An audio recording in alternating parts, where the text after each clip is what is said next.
They say training camp decides depth charts, but Shedeur Sanders began fighting for his job long before he will step inside the Browns facility. While most first-year players squeezed in one last vacation, he slipped onto a private field in Texas, strapped on Cleveland's helmet and shoulder pads, pulled a fresh number 2 jersey over his chest, and started rifling timing routes as if it were the opening drive of week 1. No cameras, no hype track, no product placement, just sweat, cadence, and ball placement. A rookie does not rehearse in full game gear unless he already envisions himself commanding the huddle. Plenty of observers shrug that clip off. They insist the 5th rounder, quote, isn't ready, cling to depth chart conventions, or whisper that the name across his shoulders did most of the talking on draft day. Maybe it is the Dion connection, maybe it is a preference for prospects who blend quietly into the background, or maybe the league's gatekeepers fear the possibility that the kid is better than the quarterbacks they have spent months promoting. Whatever the motive, the countdown has started, and video rarely lies. Shedeur Sanders is not preparing to arrive. He is preparing to lead. Footage of a 22-year-old quarterback running live reps in July should dominate highlight loops, but it barely registers on national outlets. Why? It ruins the tidy narrative. The easy storyline paints Shedeur as a pampered legacy prospect banking on his father's fame. Yet the tape shows something different. A rookie drenched in afternoon heat, drilling footwork, calling protections, and imagining cover 2 rotation before the first official meeting ever takes place. Elite mental prep looks boring on social feeds. It looks devastating when the season starts. Walk into Cleveland's quarterback room and you step into politics, not simply competition. Joe Flacco, a Super Bowl MVP in decline, carries institutional trust. Kenny Pickett, rescued from Pittsburgh's reset, carries hometown intrigue. Dylan Gabriel, the 3rd-round system fit, carries draft capital the staff must justify. And then there's Shedeur, the lightning rod whose presence alone spotlights every bias in the evaluation process. Coaches frame it neatly. Rookies must wait their turn. The truth is less polite. Practice snaps are currency. Perception is elastic, and early allocations already favor Pickett and Flacco. It is the oldest playbook in the league. Lock vets into the headline roles before pads even crack. Then let repetition shape reality.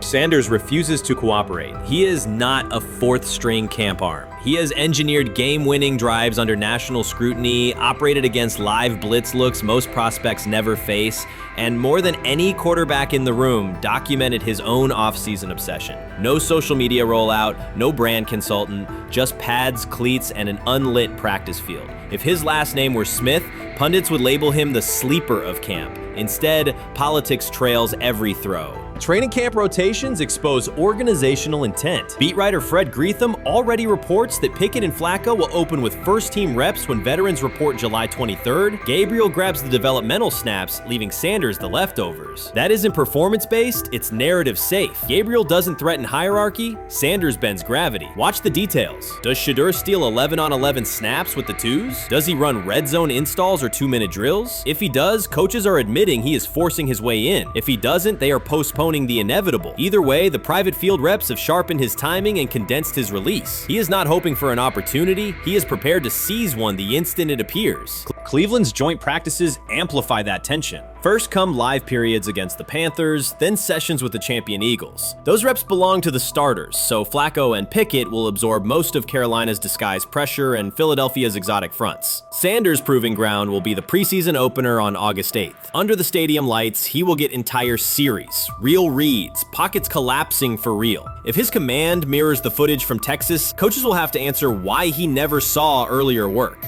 Reps are scarce. 10 padded practices separate veteran arrival from game 1. Even an even split, something that never happens, would hardly suffice. Instead, the staff will funnel snaps toward the comfortable choices. That strategy can bury a rookie, but it can also spark an eruption when limited opportunities turn into highlight drives. One flawless touchdown march in the second half of a preseason game, and the dog pound will chant his name. Then the staff's narrative control evaporates. Criticism of Sanders has never matched the scrutiny applied to his peers. Analysts nitpick a ball pat, a foot angle, a pump fake, Pickett's inconsistency, Flacco's diminishing velocity, Gabriel's college system crutches. Discuss politely, if at all. With Shedeur, the critiques arrive as coded doubts. Does he rely on the family brand? Is he coachable? Can he stay humble? That double standard is as old as the league's resistance to outspoken black quarterbacks. Add Dion's unapologetic persona, and each Sanders rep becomes a referendum on establishment comfort levels. Shedeur answers not with rebuttals, but with work. Work captured in silent footage more deafening than any debate show monologue. Quarterback drama masks broader roster cracks. The Browns receiver group is crowded yet unproven. The safety room failed to create turnovers a year ago. Interior defensive linemen are still rehabbing, and the offensive line must retool on the fly. Which quarterback can navigate that turbulence? Flacco's pocket mobility is limited. Pickett's confidence remains fragile. Gabriel is months away from processing NFL disguises. Sanders, forged by perpetual doubt, offers poise under chaos and meticulous preparation, a combination this franchise has lacked since, well, almost forever. Forget politics, depth chart etiquette, and recycled sound bites about developmental timelines. The only metric that counts now is who did the work. Sanders pounding through full gear scripts in late June is not vanity, it's vision. While the league sleeps, he refines his drop steps. While media speculate, he rehearses third down checks. He has already decided what he is. The organization must decide if it can recognize it in time. The preseason will provide the answer. Live bullets, real blitzes, stadium noise. When those throws leave his hand under pressure, no one will discuss ball pats or surnames. They will ask how a quarterback this prepared slipped to round 5. And if the performance matches the preparation, excuses about lack of reps will dissolve. It will be production against perception, and Shedeur Sanders has been producing where no one could see. Ready is the wrong word. He has been ready. Rich Eisen addressed the armchair analysts and online critics head on. Shedeur Sanders just received his opportunity, and the backlash arrived immediately. Eisen responded with a clear point-by-point case explaining why the criticism misses the mark. If you thought Shedeur's rise was rapid, Eisen's analysis puts it in proper context. Here's what he laid out on air. Already speaking in Cleveland high schools. Weekend after, flying out immediately to get to work. But his character's terrible, right? You know, and listen, oh, he interviewed bad, you know. According to who? The New York Giants? No offense, Bert. The same New York Giants that gave Daniel Jones a huge contract and let Saquon Barkley out the door. That's the intel we're trusting here? That was for him to celebrate. He just made, I mean, look, he put in work in college. He had the privilege of being coached by his father, which we all would love and do. Turned around not one, but 2 programs in college football. And then literally for any athlete, being drafted at the highest level is a success story in itself. Rich Eisen delivered a direct response to the critics. He addressed the online claims reducing Shedeur Sanders to Deion Sanders' son instead of evaluating him as a quarterback on merit. Eisen challenged those assumptions and refocused the discussion on performance, preparation, and opportunity. Say Kenny Pickett had strained his hamstring.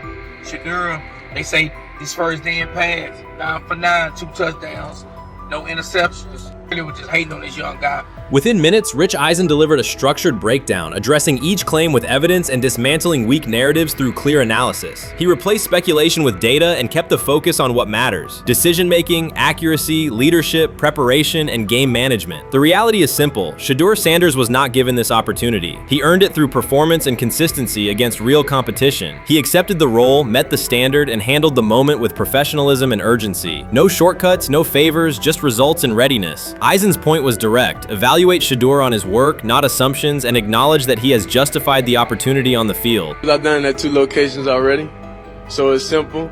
So that's why when people say I'm not, you know, one of the top quarterbacks or the top quarterback, is what are y'all going based off of? Because I did it year after year after year, and you see the progression. So it's like, obviously it got to be some type of external hate that you have for the family, for the last name, for anything, because I know I proved myself. While many were still debating whether he was NFL ready, Shedeur Sanders stepped onto the practice field and operated like a clear QB1, setting protections, controlling tempo, and executing the plan. The narrative that he is just flash, media attention, or his father's influence does not hold up against his work in installs, progressions, and situational drills. What he showed was composure, efficiency, and command of the offense. He processed quickly, protected the football, and delivered on-time throws, demonstrating preparation and control. I'm a firm believer.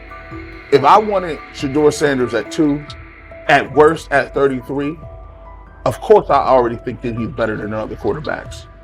Because that's the type of talent, that's where I would have picked him at.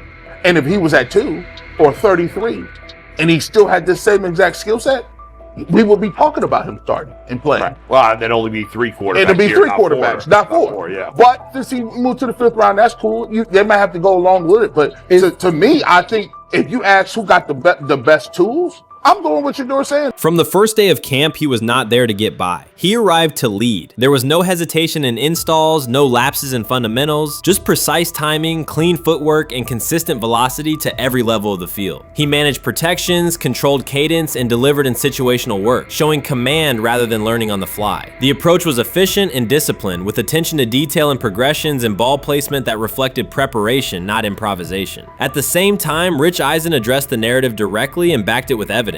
He laid out clips, context, and performance markers to cut through speculation. Eisen emphasized that Shedeur Sanders did not step into this moment because of publicity. He built toward it through sustained work, resilience, and results. The background, media readiness, high football IQ, and a professional approach was developed over years, not days, and it translated to immediate operational control of the offense. The resistance came from familiar places. Some in the traditional guard still framed mobile quarterbacks as limited and expected the nepotism label to define him. That view did not hold up against what was on the field. Composure under pressure, secure decision-making, accurate throws into tight windows, and consistent execution in red zone and 2-minute sequences. Eisen's point was clear. Evaluate Shedeur Sanders on performance and readiness. The evidence shows he earned the opportunity and is meeting the standard with accountability and consistency. Yeah, teams didn't draft him because they didn't think he was first-round talent.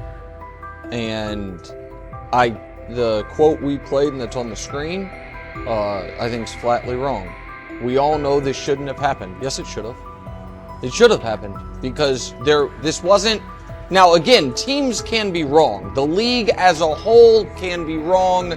Hell, the Baltimore Ravens drafted a 25-year-old tight end before they drafted Lamar Jackson in the same draft. The die is not cast on who Shedeur Sanders. He stated it plainly. This is not a celebrity appearance. This is a quarterback with pocket presence, leadership, and decision-making that stands on its own. You either show it or you settle into a backup role. Shedeur Sanders is not auditioning. He is establishing himself as the starter. When the opportunity arrived, whether through injury, trade, or depth chart changes, Shedeur was prepared and delivered. He did not hesitate. He executed the offense and finished drives. As others tried to catch up to what they were seeing, Rich Eisen reinforced the same message he has been repeating: evaluate the work. Camp reports have been consistently positive, but the important shift is how the performance is being received. Casual attendees who came to observe left talking about Shedeur's command and poise. Detailed observers focused on his pre-snap reads, protection checks, and audibles, highlighting the mechanics, timing, and ball placement that support efficient, controlled play.